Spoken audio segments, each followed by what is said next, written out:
Tatalakayin po ngayong araw sa Supreme Court en banc ang petisyon para umusad na sa Senado ang impeachment trial laban kay Vice President Sara Duterte. Ayon sa ilang kongresista, hindi na dapat gawing excuse ang eleksyon para i-delay ang trial. Nasa frontline po ng balitang yan si Marian Enriquez.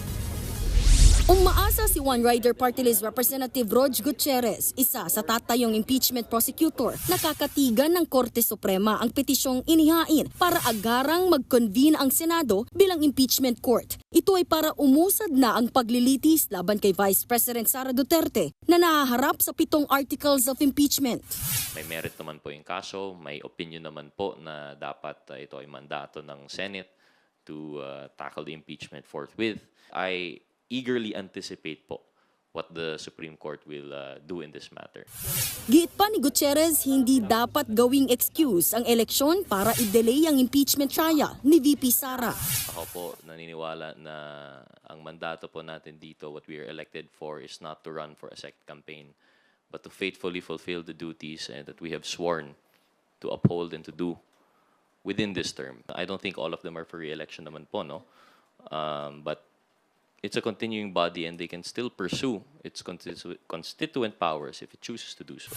Ayon sa Korte Suprema, tatalakayin sa en banc sessions ang inihaing petisyon. Iraraffle ang petisyon para matukoy kung sinong mahistrado ang mga ngasiwa rito. Posible rin na hingan ng komento ng Korte Suprema ang Senado kaugnay nito.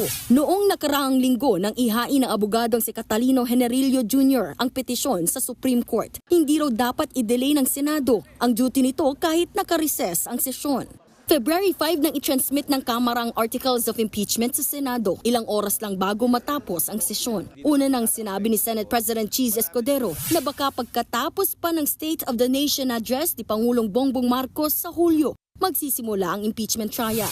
Wala pa silang bagong pahayag sa hakbang ng Korte Suprema. Nagbabalita mula sa Frontline, Marian Enriquez, News 5.